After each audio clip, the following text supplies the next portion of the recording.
Hello, everybody. Thank you again for joining us for another episode of Sheen Talk Live. I'm Kimberly Chapman, publisher of Sheen Magazine. And I'm Sammi Haynes, editor-in-chief of Sheen Magazine. And today we are here in Georgia, Atlanta, GA. I love Atlanta. Yes, he and does. glad to be here. We're here today with Mr. Anthony Ford. How are you today? Just fine, Kimberly, just fine. How about yourself? I'm doing wonderful. Good. Thank you for Great. asking. Appreciate that. Yes, you right on it.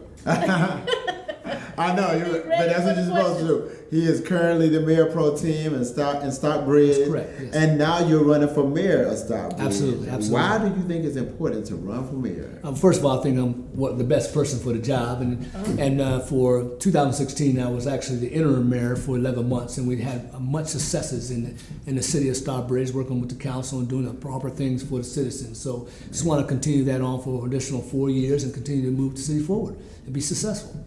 So when will people be voting for you? Well, the actual election is on November 7th, but early voting starts on October 16th. Okay, that's next week. That's correct. Next Monday. It's coming Monday. And Nice. so we need folks in Stockbridge to go to those polls and cast their vote. Okay. For me. So what makes you feel like you are the man for the job? Well, because we had a bunch of successes in 2016, and I've gained a lot of knowledge in this aspect of how to work with the council, do the right things for the citizens, and through the process of transparency, listening to the citizens and ensuring that we do the best we can with their funds and the money and to be successful in this aspect.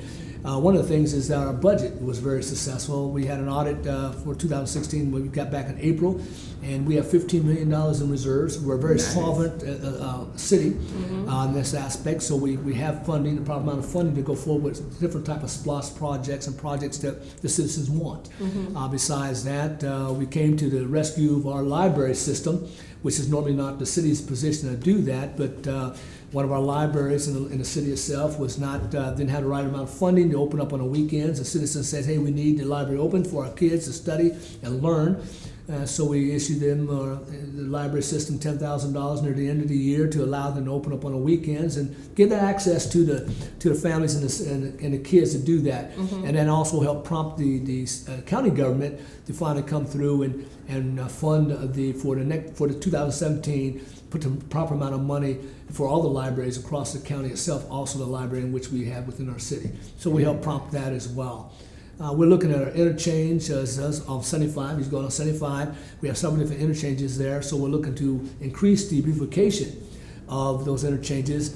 So we allocated $35,000 last year to do that, to spruce up those interchanges, make sure to cut right, the landscape properly, and it attracts people, attracts hopefully businesses as well, but also makes the citizens that live in the area proud of the fact when they get off that they have a beautiful intersection that they can actually ride off to as they go home to their home, right up to their neighborhoods. So those are some of the things we did. Job fairs, had several different job fairs, trying to put people back to work. And at our conference center, we sponsored 3 of those during the course of 2016 as well, to allow for folks that were out of work to at least try to find work and employ them in the area. So those are some of the successes we had during that time frame. Besides Tasty Tuesday, Food Truck Tuesday, we started that in 2016 as well. You got excited about that? Oh yeah, but I'm going to tell you why. Because we had up to 16 different types of food trucks at one location in the city hall area, and it brought people in our downtown area, which was great, fantastic. People really loved that, and during those summer months, and it was great. And we had savory type trucks, dessert trucks, and all types of food, Cajun food, food from New Orleans and whatnot. You have barbecue, chicken, Mexican food. Those food trucks were outstanding. And we'll continue to do that each and every year, to have food trucks on Tasty Tuesday in the city of Stockbridge. Tasty Tuesday, I I like that. So let's scale it back a little bit. Sure, no problem. Let's talk about family. Okay. So people will really know like who you are behind, the government and all the things, but the constituents of Stockbridge want to know like who is Mayor Pro Tem Anthony Ford. What would you say? Well, I'll say first of all that I'm a retired Army officer. Spent 30 years in the Army. Retired colonel. I'm originally from St. Louis, Missouri, but I traveled all over the country with the military and a few deployments overseas. I happen to be 60 years old. My birthday's in April. I am married to my wife's name is Alcelia, and she is the most gracious lady, Alpha Kappa Alpha Sorority Incorporated, and I have one daughter. We have one daughter, and she is also an AKA, and so they keep me grounded. I happen to be a member of Alpha Phi Alpha Fraternity Incorporated, so we got the first fam going on here in this aspect. Alpha, Alpha, Alpha. That's right.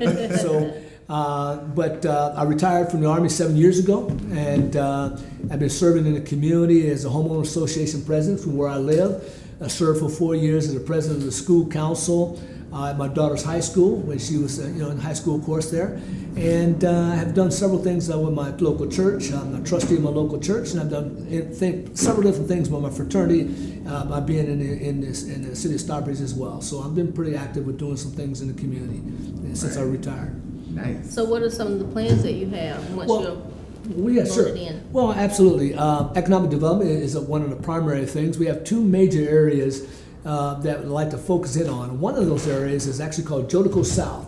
If you go down Highway 75, as you get down south and you get down to Jodico Road and you look to your right, there's 160 acres there that have cleared land. And that's called our mixed-use development. And it's going to be similar to Atlantic Station or Pond City Market. We're looking at high-end retail stores, restaurants, housing for folks, as well as green space and 8 to 10 foot trails in that area. We're working with developers right now to work with that process to get that fully developed. It's in the city of Stockbridge. We annexed it in the city of Stockbridge 10 months ago. You see, so then we have that. And then we'll want to continue to develop our downtown area, which is right near the center of town, of course, where our city hall is located. And that's where we have our Tasty Tuesdays events. That's where we have our concerts in the summers. We have our Main Street program, has movies in the summers as well, family-oriented movies. So we want to bring folks downtown, bring businesses downtown, and to expand on that. We do have a situation where we have a rail line going right through the downtown, so we got to continue to try to build up downtown, work with the rail system there, so we can have businesses on both sides of the rail line, and then build things up with facade grants with those businesses, with the buildings out there, and attract new folks down there.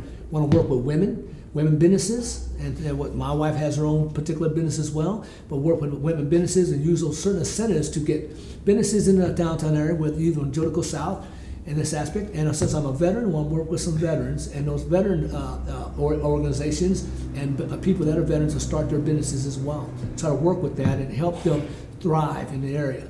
The other thing that happened is last Saturday, we had what we call our Bridge Fest featuring Hispanic Fest.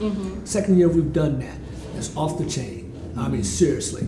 The Hispanic Fest is during the Hispanic Cultural Month. So what we did is that we wanted to be able to show the cultural aspects of the Hispanic community with dance, food, and things of this nature, and bring the community together. And it was great. We had roughly 3,500 people come down and participate in this one-day activity. And we want to continue to do that each and every year with the Hispanic community. But we're also welcoming the city. We want to do that with other cultures as well, whether it's Asian culture, whether it's dealing with anybody from Hispanics. Well, we already do Hispanics, but Asian culture, say any types of folks that may have a background in Palestinians or anything, or German descent, anything like that. We want to make sure that we capture different cultures, different events. If you say Asian or Oriental. If you want to have a function or a capacity or have a cultural type event, we're willing to work with you to establish a city event, fund that with sponsorships and to develop that in the city itself. You certainly have a plan. Yeah, we're going to work with it. You've been working this for a while. It's Well, not like you're speaking as a novice. Right. You know exactly what you want to. It's a team effort. Now, it may be some plans or thoughts I have, but I have to work with the council to make things work. It's all about a team effort and working together strategically to move the city forward and to expand on what we have. And we want to make sure that we bring people in the Atlanta metro area to the south part of the Atlanta metro area, to Henry County, to expand and see what we're doing on the south side. Right. Nothing against downtown or Buckhead or North Atlanta, all right? But we want to bring folks down south. Right. One other thing I'd like to tell you about what we're doing historically in Stockbridge. Didn't know if you know this little fact. Stockbridge is an ancestral home to the King family. Daddy King was born and initially lived in Stockbridge. Wow, Daddy I didn't know King. that. That's absolutely. That's why I want to share that with you. So a couple years ago, we brought the King family down and we did a dedication to the King family and the Daddy King. We actually outside our council chambers, we actually have a big plaque where we talk about Daddy King and his parents and the fact his ancestral home. And we did a dedication there. We actually have a street that goes right through our downtown area called the Martin Luther King Sr. Heritage Trail. And we want to build on that as part of our plan in reference to the downtown development, but also part of our plan to bring visitors in, because just as you indicated, sir, that you did not know that Daddy King is from Stockbridge, Georgia. Guaranteed. Wow. Fact. Wow. And what are your feelings about the kneeling of the national anthem? Well, you got to realize that I am a career soldier. Was a career soldier, right? And so I'm a patriot in this aspect. And what I didn't tell you earlier is that my father is a World War II and Korean War veteran. He's still alive to this day. He's 93. Wow. So I'm blessed that he's still alive. My mother's 86, and they live in Jacksonville, Florida. They both are still alive. They are, absolutely. They're still alive. They're still and been married. Well, I'm 60, so they've been married 61 years. You see, so what it amounts to is that I personally would not kneel for the national anthem. I will always stand. And I think some of the things that have happened have gotten out of context in a sense too, in a certain extent. If you look back further to it, Colin Kaepernick, he didn't originally kneel because of the anthem. My understanding is he was kneeling for what he figured was the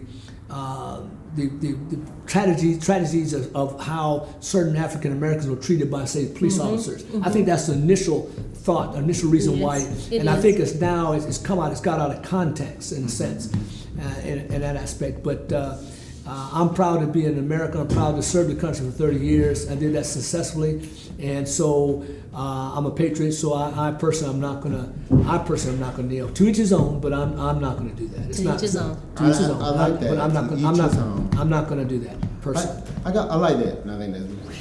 So now how can people connect with you and find out more? And Absolutely. Well, what it is, I have a website. The website is F-O-R, mayor2017.com. I have a web page, as a Facebook page as well, Elect Anthony S. Ford. And there's an Instagram. I have Instagram, so Elect Anthony Ford as well. So there's a way to connect with me and with my campaign and to have dialogue with the citizens about this election, about the campaign, and the way we're going to move the city forward in the city of Stockbridge. So Nice. Ford4mayor2017.com.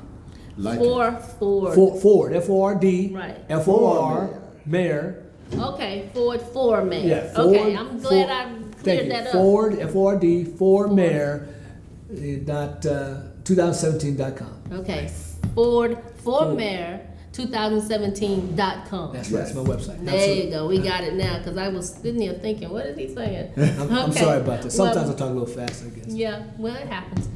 Blessings to you. Thank you very much. I And appreciate the it. next time we speak to you, you'll be the mayor. I would surely hope so. That's the intent. That's for sure. Exactly. Yeah. Well, thank you. Thank you.